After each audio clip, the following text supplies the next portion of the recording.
Welcome to Cliff Notes, the podcast where business meets inspiration and strategy meets balance. I'm Brandon Clifford, CEO of Business Alliance Inc., entrepreneur, investor, and your guide through the world of business, franchising, and leadership. Whether you're a seasoned entrepreneur, an inspiring franchisee, or just someone looking for actionable advice to take your career to the next level, Cliff Notes is here for you. Join me as we break down the complexities of business and life into bite-sized, actionable insights. This is Cliff Notes, your shortcut to success. Hello and welcome back to another episode of Cliff Notes, where we bring you quick, insightful strategies to help you succeed in business and in life. I'm your host, Brandon Clifford. Today, we're going to dive into a topic that truly sets great leaders and sales professionals apart. It's emotional intelligence. Okay, so we've all heard the saying, people don't leave companies, they leave managers. And more often than not, the difference between a great leader and an average one, it's not a technical skill. It boils down to emotional intelligence. Okay. And so Warren Buffett once said, if you can't control your emotions, you can't control your money. Okay. So this applies not just to investing, but also just to business, leadership, even sales, right? Whether you're leading a team, you're trying to close deals, or just try to level up your personal, professional game. Today, this episode right here is going to be for you. So here's what we're going to cover today. We're going to go over three main things. Number one, how emotional intelligence impacts leadership and sales. Number two, practical ways to develop self-awareness and empathy. And number three, the power of staying calm under pressure. All right. So let's just jump right in here and get going with number one. What is emotional intelligence and why does it matter? So let's define emotional intelligence.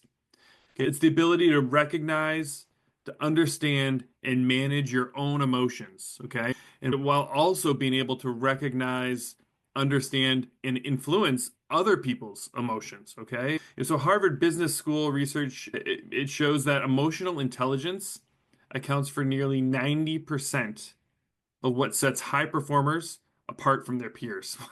That's huge, 90%. So just emotional intelligence alone accounts for a 90% difference between high performers and their peers. And so why does that matter in business? Okay. So leaders with high emotional intelligence, they're going to inspire trust. They boost morale. They're the ones that create high performing teams. Salespeople, sales professionals with high emotional intelligence, they close more deals because they can anticipate a customer's needs and respond more efficiently than others. And entrepreneurs and business owners who can manage their own emotions, they're going to make better strategic decisions. Let's turn to the Bible for some wisdom on this, right? So if you go to go to Proverbs, the book of Proverbs, chapter 16, verse 32, it says, "The patient man is better than the valiant, and he that rules his spirit better than he that takes cities." So in other words, strength isn't about overpowering others. It's about mastering yourself. Emotional intelligence, it's about self-control, it's about patience, and it's going to help you grow in wisdom in how you lead, how you sell, and how you build relationships. So let's get practical. How do we develop more and better emotional intelligence, right? Because it's not something that we're born with. Emotional intelligence isn't a skill, or a gift, quote unquote. It's actually a skill. It's something that you can train and you can develop. Okay. And like here, let's just go over some key areas that you can focus on to help you grow in self-awareness and empathy. Okay. So number one, first thing you can do is just understand your own emotions. So take some time and pay attention to your triggers. What are the situations that make you frustrated?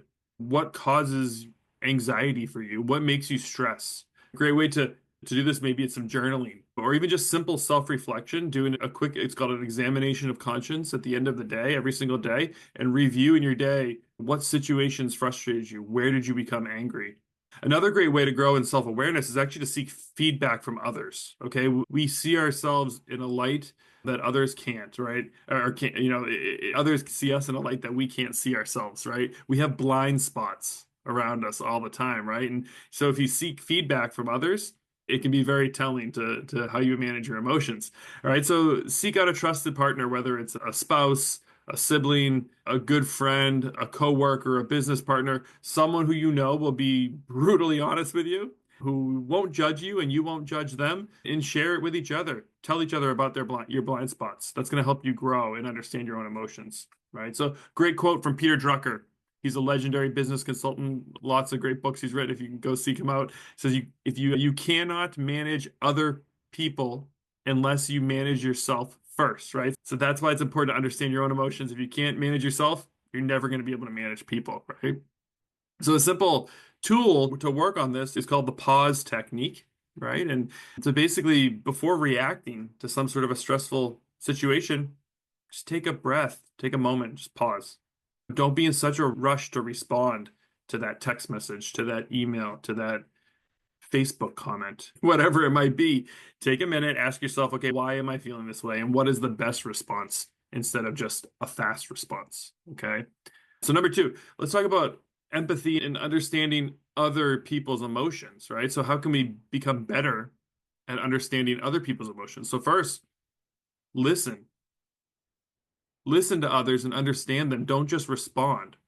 Too often are people just listening for when that person will stop talking so that they can inject into the conversation, right? But actually practice active listening, trying to understand what these people are saying before you respond to something. Even taking a moment, if someone asks you a question and being quiet for a second to digest it, that's actually a good nonverbal cue to the other person that you're actually trying to come up with an actual response, not just any response. So speaking of nonverbal cues, read their nonverbal cues, body language and tone of voice. Like that often says way more than words, especially in this world that we live in today with all the digitized communication that we have. This is something that we've lost quite a bit. And that's why more often than not, a lot of times my response to emails or to text messages is, hey, how about we hop on a phone call or a Zoom meeting to discuss this, right? Because if you're not getting the body language or the voice inflection, it's really hard to understand other people's emotions.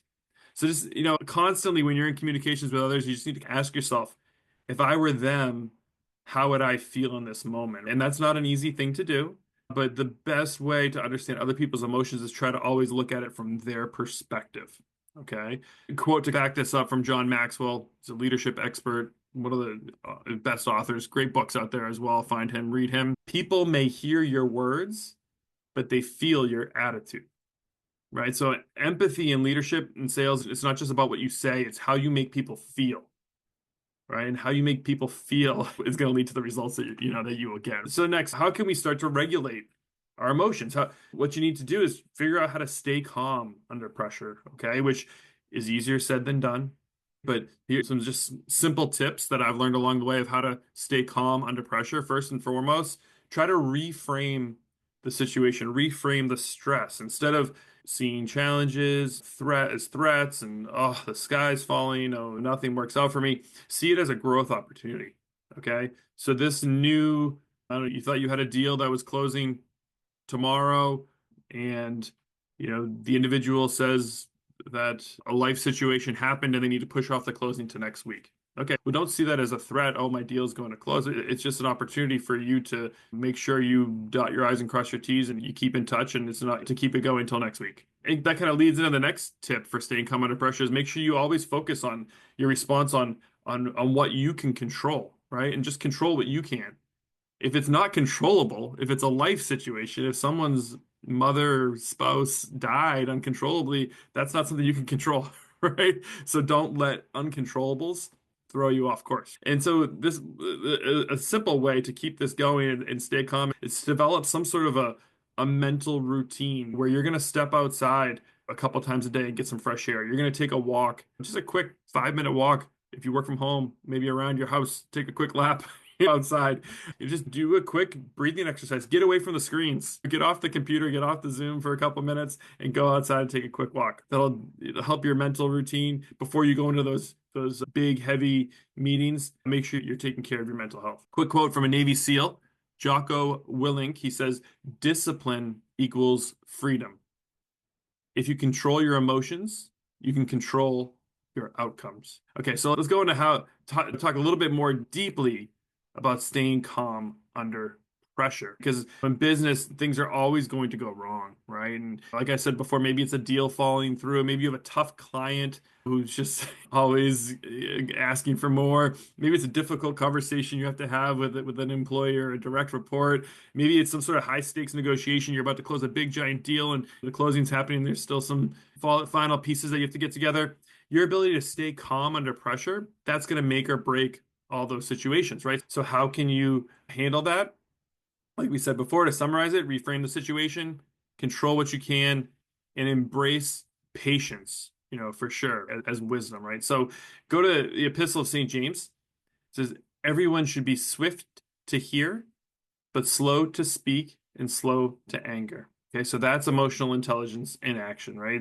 Another example, all right, everyone's probably heard the story of Captain Sully Sullenberg, right? Sullenberger, I think his name might be, the Miracle of the Hudson, happened back in 2009. It was like January 15th, 2009. He's a pilot, right? I think there's a book or maybe even a movie out there called The Miracle on the Hudson. And he's flying over the Hudson River.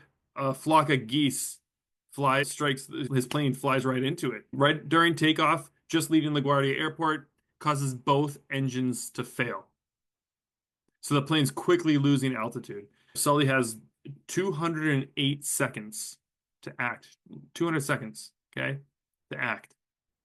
What could have happened in that situation? He could have panicked, lots of confusion, could have rushed to some decision that would have resulted in hundreds of lives lost. But what did Sully do instead? He stayed calm.